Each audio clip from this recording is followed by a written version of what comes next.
Natubig na. Lakas pala ng ulan ng gabi, oh. Tubigan na. Ito yung bagong layout. Yan. Pinantay na yung paghukay. Ano na yung lupa, oh. Gabundok na. At pagka na lagyan na ng poste yan, saka tie beam, babalik ng lupa. Yan. Pinantay na yung ano kasi mabato. Hindi pwede mano-mano, kaya nirequisan ng backhoe.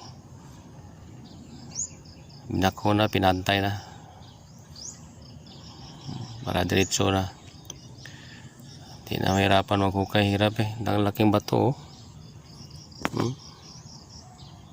Yun, oh. Yun.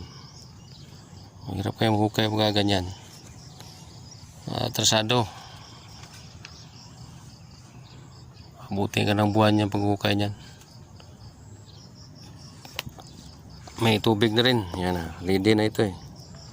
Saka mayroon ng linya ng kuryente, oh. Yan na. Yun. Live na yan. Yan.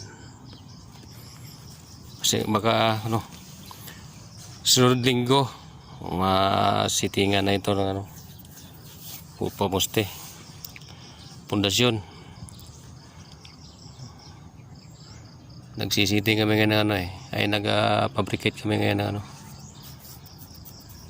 poste at saka pang tie beam. Tama, at saka yung purma, niready na rin yung pang purma. Tama na, sunod linggo sitting sa kanditsyon na buhos yan. Yan na naman eh. Ito ang madali, basta mayroon lang makinarya, dali lang maghukay. Hirap na yung pagkamano-mano eh. Okay lang yung ulang bato. Okay, ganito, oh. May halo pa yatang medyo adobe yata yan, matigas yan. Yung mga ganyan, oh. Ganyang lupa, oh. Medyo ma-adobe, matigas yan, kaya nakahukay na kung ganyan dun sa isang project dun sa Manila noon.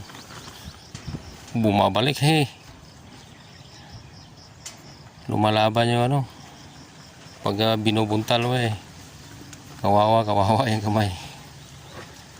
Ayan, kailangan ng jackhammer naman yun. Pagka walang halimbawa walang backhoe. Yun. Ito yung bagong layout namin. Yan. Kailangan nakabakod siya. Yan naman ay require yan. Kasi may mga bayo-bayos paligid. Dito, ito may turing area na to sa palayan dyan eh. Yan ang dito. Walang bahay dito banda, wala.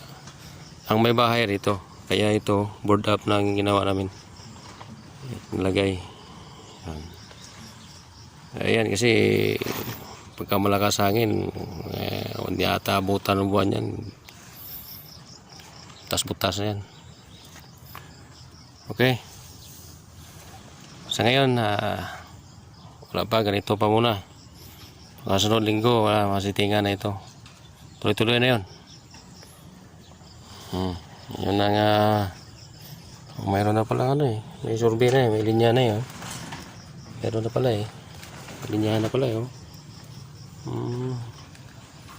Kasi matagal ako nakapunta rito. Iba pa rin nakapunta eh. Meron na pala. Alright. Okay. Ang kuwan na yan. Kasi mataas, mababa ron. Kailangan ng hulog yan. At tonton. Kailangan si tonton dyan. Iyon naman eh. Maganda yun . Okay, umpisa ang trabaho. Yun lang muna update sa bagong project. Okay.